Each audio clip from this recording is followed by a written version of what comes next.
اللہ من الشیطان الرجیم۔ سورہ روم کی آیت نمبر 21 ہے، اس کو پہلے سن لیتے ہیں۔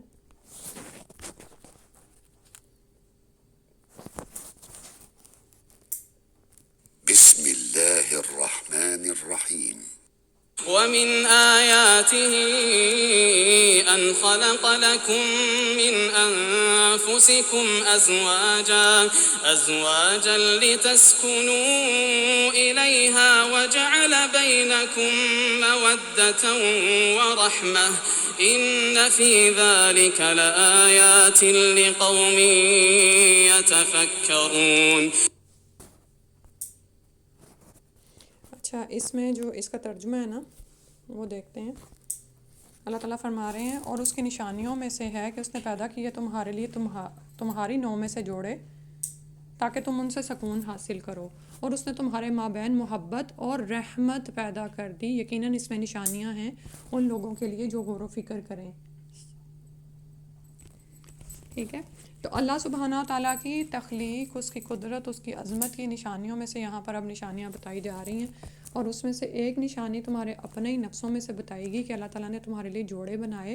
لِتَسْكُنُوا إِلَيْهَا تاکہ تم سکون پاؤ اس کی طرف، یعنی عورت کی طرف۔ تم سے تمہاری ہی جان کا جوڑا پیدا کیا گیا ہے، یعنی، اور پھر ظاہر ہے اپنی ہی جن سے انسان سکون پاتا ہے۔ ٹھیک ہے، اور یہ دونوں طرف سے دونوں کے مابین ہی ہوتا ہے، یعنی یہ نہیں ہوتا کہ عورت کہ مرد ہی صرف عورت کے پاس سکون کے لیے آتا ہے، بلکہ جب وہ مرد کو سکون دیتی ہے تو خود بھی اس سے سکون ہی حاصل کرتی ہے۔ اور اگلی جو بات ہے نا کہ وَجَعَلَ بَيْنَكُمْ مَوَدَّةً وَرَحْمَةً، تو اس میں آپ کی بات کا جواب آ جاتا ہے کہ اور اس نے تمہارے درمیان ڈال دی محبت اور رحمت۔ ٹھیک ہے، یعنی جوانی میں کیا ہوتا ہے، یہاں نکاح کے وقت کیا ہوتا ہے کہ ایک جو باہم ایک خاص رشتہ ہے عورت اور مرد کا، اور ان کا جسمانی تعلق قائم ہوتا ہے، تو وہ ایک محبت کی وجہ سے ہوتا ہے نا، یعنی جیسے آپ نے کہا ہے کہ شکل سے محبت ہوتی ہے، یا کسی کی خاص قسم کی عادات سے، یا یہ کہ جوانی جوبن پہ ہوتی ہے، شروع کے شادی کے دن ہوتے ہیں، تو محبت اللہ سبحانہ تعالیٰ کی طرف سے جو ہے فطری طور پر ڈال دی جاتی ہے جوڑے کے درمیان نا۔ اسی محبت کا پھر وہ آپ یہ دیکھتے ہیں کہ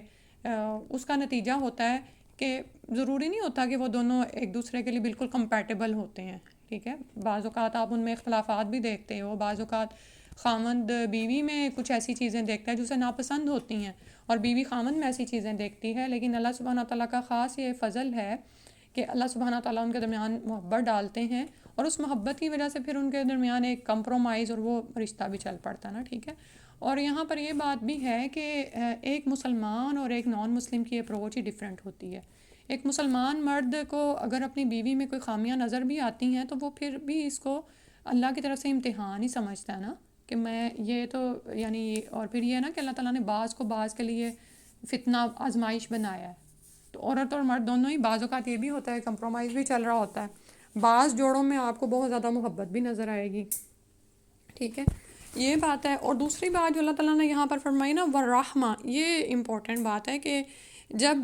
عمر گزرتی چلی جاتی ہے اور وہ جو جسمانی اٹریکشن ہے وہ ایک دوسرے کے مابین ختم ہو جاتی ہے، اور بعض اوقات ایسے ہوتا ہے کہ ظاہر ہے وقت گزرنے کے ساتھ ساتھ صبر کا پیمانہ بھی کچھ لوگوں کا لبریز ہو جاتا ہے، اور وہ باتیں جن پر وہ پہلے کمپرومائز کر رہے ہوتے ہیں اب وہ نہیں کر رہے ہوتے، لیکن یہ جو فرمایا نا کہ ہم نے درمیان میں ڈال دی تمہارے محبت اور رحمت، یہ رحمت دراصل وہی رحمت ہے جو ہم اپنے کسی بڑے کے لیے محسوس کرتے ہیں، یا کسی ایسے شخص کے لیے جس کے اندر کوئی جسمانی کمی آ رہی ہو، جیسے ہم اپنے بوڑھے ماں باپ کے لیے اس رحمت کو محسوس کرتے ہیں نا۔ تو مجھے اس آیت میں یہ بات بڑی اچھی لگی کہ آپ یہ دیکھیں کہ یعنی خیال یہ پیدا ہوتا ہے نا کہ جب یہ محبت ختم ہو جاتی ہے، یا جسمانی خوبصورتی ختم ہو جاتی ہے، یا ایک دوسرے کے لیے جسمانی کشش ختم ہو جاتی ہے، تو پھر کیا چیز جوڑوں کو آپس میں جوڑ کے رکھتی ہے، تو وہ دراصل یہ رحمت ہی ہوتی ہے۔ سبحان اللہ، اور یہ رحمت اللہ سبحانہ تعالیٰ نے ہمارے دلوں میں ڈالی ہے، تو پھر اسی لیے تو مخلوق میں مہربان ہوتی ہے، حتیٰ کہ ہم جانوروں پر بھی مہربان ہوتے ہیں، ہے نا۔ تو اللہ تعالیٰ فرما رہے ہیں اس میں یقیناً نشانیاں ہیں اس قوم کے لیے جو غور و فکر کرتے ہیں۔ اور ایک بات اور جو میں یہاں پہ کہنا چاہ رہی تھی نا، کہ جب ہم نکاح کے لیے تیاریاں کر رہے ہوتے ہیں نا، تو بعض اوقات دیکھا گیا ہے کہ مرد اور عورت ایک بہت زیادہ آپس میں نا ایک دوسرے کے لیے تیار ہو رہے ہوتے ہیں، کچھ لوگ تو ڈائٹنگ بھی کرتے ہیں خاص فگر حاصل کرنے کے لیے، لیکن اس کے بعد کیا ہوتا ہے کہ جب نکاح ہو جاتا ہے تو ادھر مرد اگر پھیل رہا ہے تو عورت بھی پھیل رہی ہے، مقابلے پہ پھر دونوں موٹے ہو جاتے ہیں، پھر ڈنگے ہو جاتے ہیں، ڈب ہو جاتے ہیں. تو اس میں ایک دفعہ میں نے سنا تھا کہ کوئی کہنے لگا کہ دیکھیں یہ جو تعلق ہے نا جو بڑی محبت سے قائم کیا گیا ہے، تو اس کو قائم رکھنے کے لیے محنت ڈالنی پڑتی ہے. یعنی اگر آپ کا وہ شوہر ہے تو اس کا یہ مطلب نہیں ہے کہ اب آپ جس خلیے میں اس کے سامنے آ جائیں، نہیں، بلکہ ایسے خلیے میں آئیں کہ وہ لتسکنوا الیہا، کہ اب وہ آپ سے سکون حاصل کرے، وہ گھر آئے تو وہ آپ سے خوش ہو، چاہے 10-15 سال کا عرصہ گزر گیا ہے، لیکن آپ کا فگر، آپ کا چہرہ، جس حد تک آپ اس کو یعنی کہ پرکشش بنا سکتے ہیں،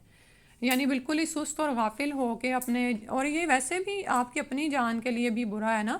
کہ آپ اپنے جسمانی صحت سے، اپنی جسمانی کشش سے ہی غافل ہو جائیں اور اپنی تیاری نہ کریں. لیکن ہم عموماً یہی دیکھتے ہیں شادی شدہ جوڑوں میں، ٹھیک ہے، تو پھر وہاں پہ ظاہر ہے پھر وہ اٹریکشنز بھی کم ہو جاتی ہے، کشش ختم ہونا شروع ہو جاتی ہے. اور یہ عورتوں کے لیے ایک الارم بھی ہے کہ یہی مرد جب باہر نکلتے ہیں نا تو باہر ماحول میں تو بڑی اٹریکشن ہے، تیار ہو کے عورتیں کھڑی ہوئی ہیں، ٹھیک ہے، بل بورڈز پہ لگی ہوئی ہیں. تو اللہ سبحانہ تعالیٰ سے دعا ہے کہ ہم، اور یہ صرف خامد کے لیے نہیں کرنا ہوتا، انسان کو اپنے لیے بھی خود اپنی جسمانی صحت کا وہ دھیان رکھے، اپنی جسمانی کشش کا وہ دھیان رکھے. ٹھیک ہے، یہ 2 باتیں تھیں. اور تیسری بات تو وہی ہے کہ دیکھو یہ جو دین ہے نا یہ ہمیں اس بات پہ جوڑے رکھتا ہے کہ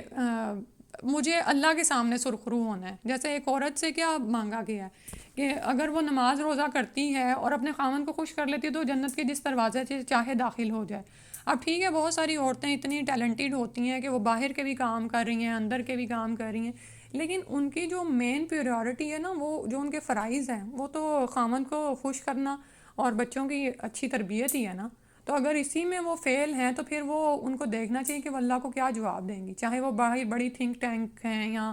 بہت بڑی سوشل ورکر ہیں، لیکن پہلے تو فرائض ہی کی پوچھ ہے نا. تو یہ چیز بھی مسلمان عورت کو اس پہ لگائی رکھتی ہیں، اور وائس ورثہ اسی طرح مرد کو بھی اسی کام پہ لگائی رکھتی ہے کہ چاہے وہ اپنی بیوی سے بعض اوقات کوئی سرکشی بھی دیکھتا ہے لیکن وہ یہ نہیں کہتا کہ نہیں مجھے اب میں اس کی ذمہ داری سے فارغ ہوں، وہ پھر اٹھتا ہے اور اپنے بچوں کے لیے کما کے لاتا ہے. تو وہ بھی کیا ہے کہ وہ اللہ کے سامنے سرخرو ہونا چاہتا ہے کہ جو ذمہ داریاں اللہ نے اس پہ ڈالی ہیں وہ ان کو پورا کرنا چاہتا ہے. ٹھیک ہے، تو اسی لیے ہم دیکھتے ہیں کہ ایک مسلمان جوڑے میں جو اخیر عمر تک جو محبت اور مروت ہوتی ہے وہ ہمیں نان مسلمس میں نظر نہیں آتی، جہاں پر صرف نفس پرستی اور ہوا پرستی ہی رہ گئی ہے. ٹھیک ہے، الا ماشاء اللہ کچھ اسٹل جو جیسے آپ کو عیسائی معاشروں میں ایسی چیزیں ابھی بھی نظر آئیں گی، تو یعنی ان کی تعلیمات میں یہ چیز ابھی موجود ہے تو پھر ان کے اندر یہ ہوگی. ٹھیک ہے، سبحانک اللہم و بحمدک نشہد ان لا الہ الا انت نستغفرک و نتوب الیک. السلام علیکم و رحمۃ اللہ.